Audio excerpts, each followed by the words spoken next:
What up, guys? Chris Trips here. I'm about to drop a video. It's been a while since I've dropped a video, and this topic of this video is going to be about travel for 2020. In my opinion, I think that travel for the rest of this year is pretty much a wrap, and that's based on the stuff that's going on currently in the United States. A lot of states are in the processes of reopening. Well, as of yesterday, a lot of them started reclosing and they pulled back on the reopening and so forth, including California, here in California. But a lot of the states are starting to, slow down the reopening. I know we had a lot of spike cases in the Sun Belt part, as they consider the United States, like the southern regions, basically Florida, Louisiana, Alabama, Texas, New Mexico, Utah, Nevada, stuff like that, California. So basically, in those states, some of the cases have started to spike, and they've seen some record high spikes in the cases and so forth. Now, they have been talking about cases, but the one thing I did notice is that they haven't been talking about this many amount of people died. And to be honest with you, back when it was first going down, they were talking about all the people that were getting COVID, and they had a website where you can see the amount of people that got it, the amount of people that had recovered, and the amount of people that had died. Now, all of the websites that I had looked at, for the recoveries in majority of the states, the recovery rate was more than half the death rate.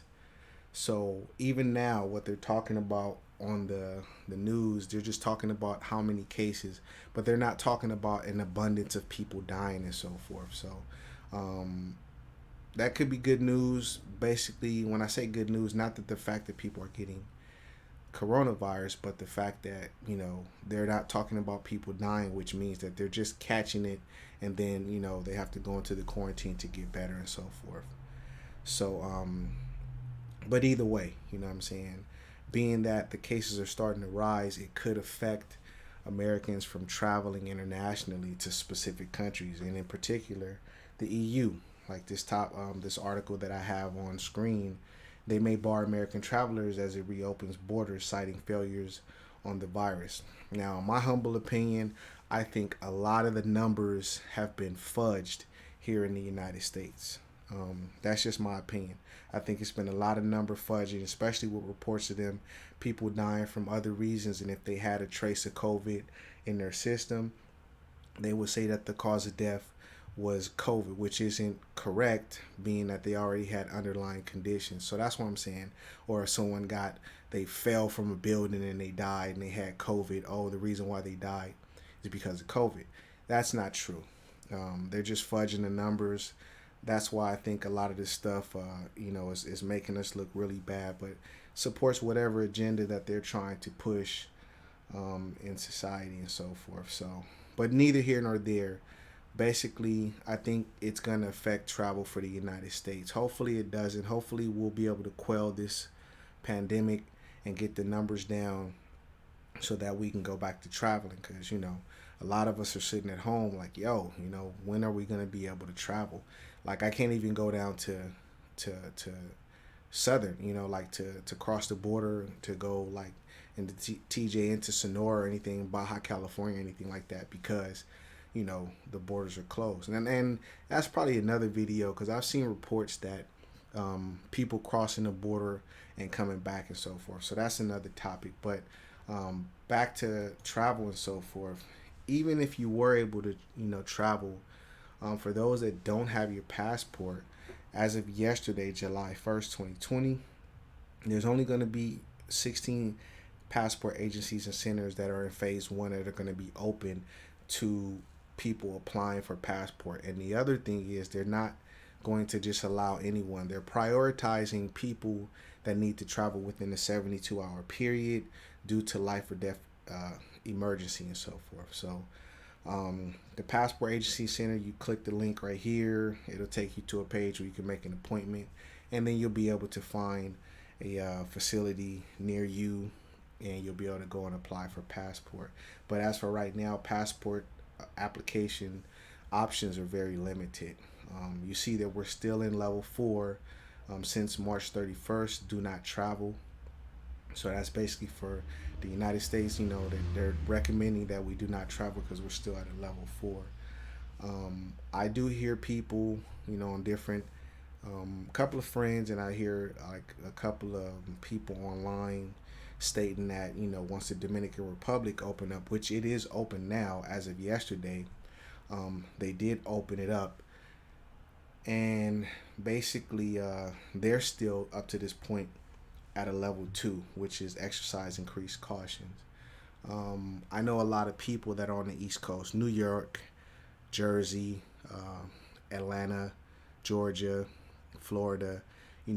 Basically, they were planning on going to the DR the minute that it opened up. But my question is, what are the stipulations? Now, there's YouTubers, American YouTubers that live in the DR that I've seen videos that's, talked about what's going to happen once you get there. But my question is, what are the stipulations? And what I mean by that is I've been places where I've traveled and then come to find out I've heard one thing in the United States, and then when I get there it's another thing. For example, oh, you need to buy a visa.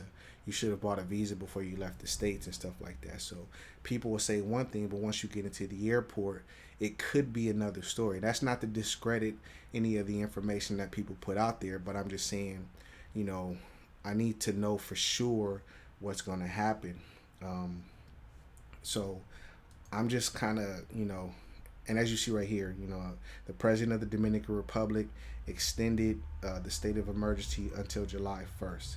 So basically, as of yesterday, so the country is open. But again, I know those people that those states that I mentioned, they go to the DR like we do in Vegas out here, from California to Arizona. We go to Vegas, it's a short flight, and they go there, spend like their weekend, and then come back home. But here's the thing: if you're going out there for like 3-4 days, and then once you land, you're quarantined. Now you're in a situation. So I think I'm gonna wait until I, get confirmation that there has been successful flights in and out before I would make that travel and so forth. I wish everybody the luck that's gonna do it. I hope there is no situations where people are stuck in quarantine, but I myself, especially flying from California, if I was to decide to go there, that's a lot of distance to travel to land, and then come to find out you need to be quarantined. So same example with Thailand. Like Thailand, technically, they're at a level 1, exercise normal precautions, and I hear about Thailand being open. I was reading this article right here where it's saying basically the Thai government has decided to keep the kingdom under state of emergency, coronavirus emergency, until July 31st, despite having recorded no local transmission for over a month. So they haven't even had any cases out there, but I think they're just putting up an extra precaution just to be safe and so forth, which I can understand. They got to protect their citizens and stuff like that. So, but again, me traveling 14 hours, 16 hours to get to Thailand, 20 hours to get to Thailand, and then come to find out I have to be stuck in a hotel for 2 weeks. I don't think it's really worth the risk. I would wait.